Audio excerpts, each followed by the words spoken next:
Spike Measer here with Joel Youngblood. Joel, coach for the Brewers this year. Tough transition from player to coach? Well, I would say it's a tough emotional transition from wanting to be a part of the action and becoming a teacher instead of a player. I think the best way to describe a coach is having the ability to teach a player to be better, to learn how to evaluate the game, how to accept things that happen, and what to expect and what not to expect, and how to prepare yourself. I think all coaches have had X amount of years in baseball, and they try to shorten the learning process for a player so he can become a better player sooner. That's basically what a coach is about. Now, when you were a player, I believe you played for two different teams on the same day. What were the circumstances behind that? Well, I was with the New York Mets. We were playing in Chicago, and I was traded in the middle of a game in Chicago, which means that it was a day game normally. I had the opportunity to either take on a long day of travel with, I'd have to go take a shower, pack my baseball gear, go to the hotel, pack my suitcase, check out of the hotel, get in a cab, go to the airport, catch a plane to Philadelphia, which is about 2.5 hours, get my luggage, get in a cab, go to the ballpark, put my uniform on, and they put me in. I got a base hit. So I was the only player to ever get 2 base hits, 2 different cities, and 2 different teams. If I'm asked to recall what you just told me, I'm going to fail that quiz. I can't keep up with that. Well, it just basically, I had this, the Montreal Expos expressed an interest of me getting there as soon as possible, and having that dedication to the game, I decided that I'd make all effort to get there that night, and I didn't really anticipate being in the game, but I thought my presence would be respected to be there, and I was put in the game to pitch it, and I was lucky enough to get a pitch hit, and I was the only player to get 2 base hits in 2 different cities for 2 different teams, and the pitchers were Fergie Jenkins and Steve Carlton. I think they're in the Hall of Both Fame, of aren't them, they? Yeah, but it was a long day. One final question. You look back on an extended career, a favorite moment? Oh, I'd have to say, for a baseball player, just the opportunity to put on the uniform and come out here and play a game that you love to play is your favorite moment. There was, I'd have to say my first opening day lineup was probably my most memorable. That's what you play for. In the minor leagues, you always think about making the big leagues, you always want to be a starter. And finally, when you leave spring training, knowing that you're going to be on that opening day roster and you're going to stand out in front of the crowd and be announced as an opening day lineup, I think that was probably my most memorable moment. All right, thanks a lot, Joel Youngblood, for being with us. Take care. Good success to you this season with the Brewers. Thank you. Okay. I want to say continued success. Hey, thanks a lot. Milwaukee, huh? Yeah, all right, that's why.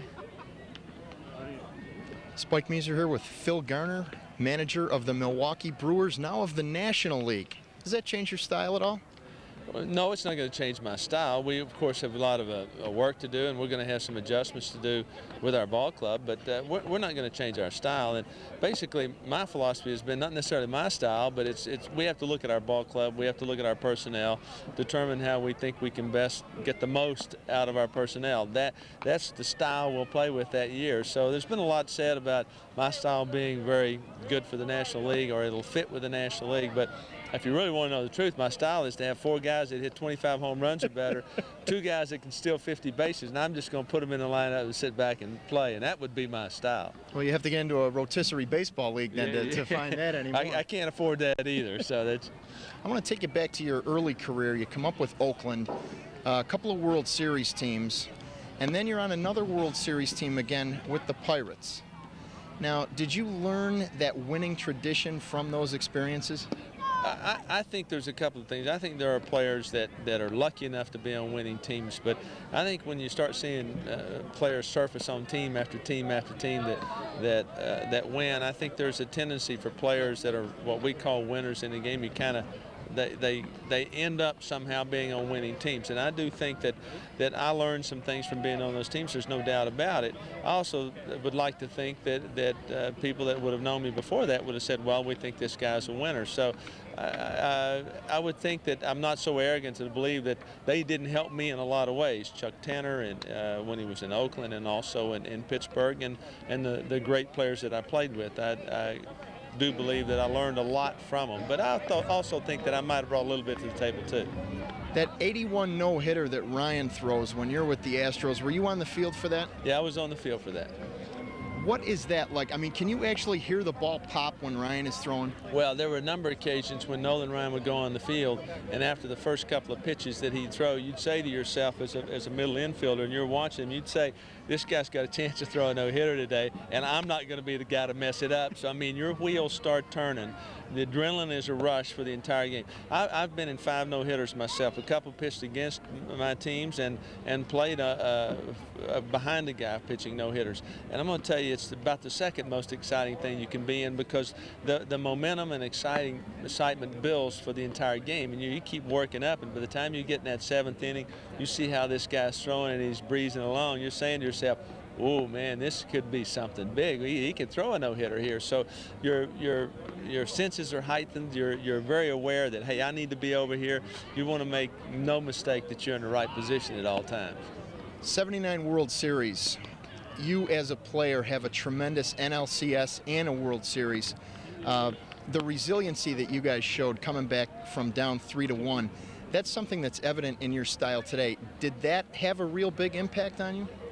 I don't know. If I knew how to make a team come back, I would do better at it than we do right now. I don't know that. I think that part of the process, I felt like I was a player that didn't quit, but we had 25 players on the Pittsburgh Pirates that didn't quit, and that was the one trait about that ball club, especially in '79. We came back a lot during the season, and we came back a lot in the playoffs in the World Series, and came back from not only being down in the game, but came from the game's deficit, 3-1 deficit in the World Series.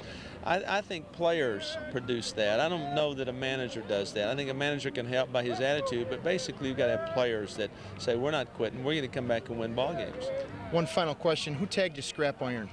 Milo Hamilton did that years ago, and I take it, Dave Parker said he called me scrap iron because my glove was made of metal, but I think Milo's intentions were that I was sort of a tough guy, so I've always taken it as a compliment.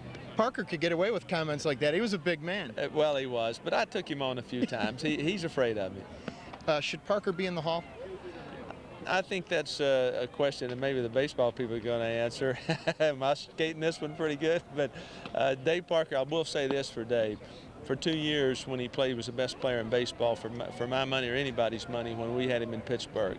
I think he did some things that he would reflect back on and wish that he hadn't. But there was one thing I can say about Dave Parker. There was never a day that he ever went on the field that he didn't play 100%. And I don't think that credit's been given to him. But as being one of his teammates, I respected him greatly for that. All right, Phil Garner, got to let you go. It's almost game time. Thanks a lot for being with us. Continued success. You bet, Spike.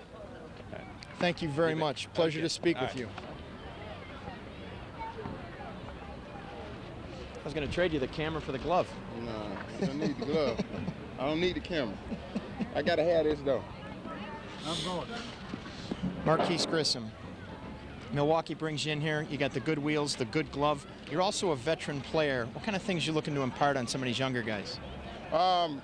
Just play the game hard, respect the game, and I think if you go out and do those things, you'll be fine. But I think for our team, we got to go out and play good, hard, fundamental baseball. I think fundamental is big in the National League, more so in the American League, but we just got to come together as a team and go out there and play hard and pull from one another, and we'll be fine.